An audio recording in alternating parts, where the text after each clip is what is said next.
Hi, it's Deacon Matt, and we're talking about prayer this week. And in the last video, we talked about prayer as a meditation, that form of what's sometimes called mental prayer. So it's not necessarily a prayer that you recite or you say out loud, but this is something that's done silently, in your mind. And we talked about meditating specifically on scenes in the life of Christ, but really you can meditate on any divine topic, any divine subject. It's just all about raising your minds and your hearts to God. And as I said, during that meditation, which is the prime work of prayer, that meat of prayer, that's what you're going to spend most of your time in prayer doing, is meditating on that topic. You should be paying attention to your affections, how that topic is making you feel. What is your what emotions, what feelings, what thoughts, what calls to action? Is it eliciting from you?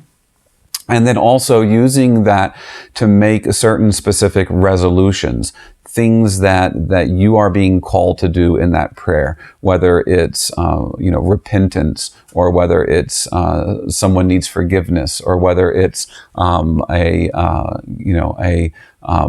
feeling to be more compassionate towards others, to love your neighbors more, to be less judgmental of others, whatever it is, to come up with specific resolutions for how you are going to put that into practice now in your life. That's very important, because prayer, we don't enter into prayer just to give ourselves like good warm feelings, right? Our prayer should help draw us closer to God in our lives, right? It should help us to live more godly lives. And so there's a very practical aspect to that as well. So before you conclude your time in meditation, think about these specific things that God may be calling you to do through that meditation. And then before you leave meditation, before you conclude your prayer, right, make note of those specific resolutions. It may be useful to write them down. I know I'm really bad about during prayer saying, "Oh, I need to do this and this," and then 10 minutes later it's out of mind because I've gotten involved in some other work. It can be very useful to write them down in like a prayer journal or something that you keep. And then once you end your time of meditation, thank God first and foremost for the affections and resolutions that the meditation has brought to you. And then ask God for His help, for His divine assistance in helping you to put those resolutions into action, for helping that work that you are wishing to do to draw closer to Him be fruitful, right? Ask Him to bless that effort, to be more holy by putting these resolutions into action. So you thank Him, and then you ask Him for His help in carrying out that work. And then finally, before you end your time, you should spend a few moments doing what St. Francis de Sales calls making a spiritual bouquet.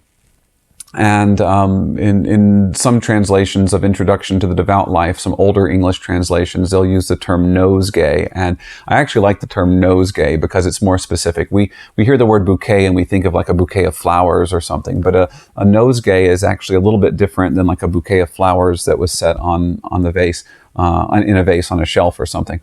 A nosegay was a little bundle of flowers that you would carry either like pinned to your clothes, or you would just carry about your person.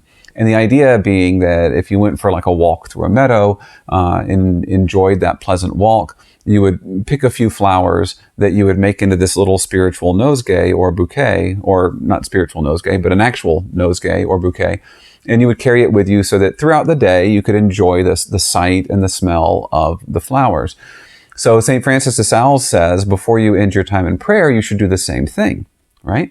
Your time in prayer is like that walk through a pleasant meadow, and you don't leave the meadow without taking a few flowers with you to be able to enjoy their beauty and their fragrance throughout the day.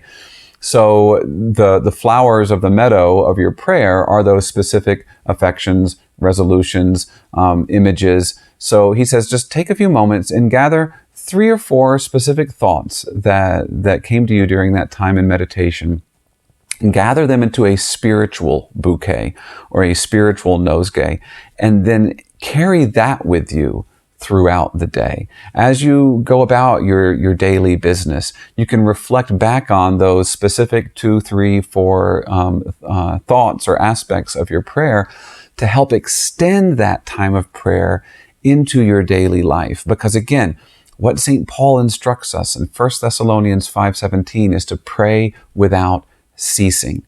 Prayer should not be something that a Christian does only at certain times during the day, because what is prayer, right? Our first lesson, prayer is raising your mind and your heart to your God. And Christians should always have our minds and our hearts raised to God. And so forming that spiritual bouquet from our time of dedicated prayer can help us make all of our activities throughout the day also occasions of prayer. So I hope this little short series has been helpful to you. Nothing that we've talked about here has been all that complicated. I hope that was the intent anyway, that it would be something simple, but yet something enriching, something that would be useful to you so that you can take advantage of this time that we're given to get to know God a little bit more, to get to know who you are in relationship to God a little bit more, and to grow in faith so that we can grow in holiness. Praise be Jesus Christ.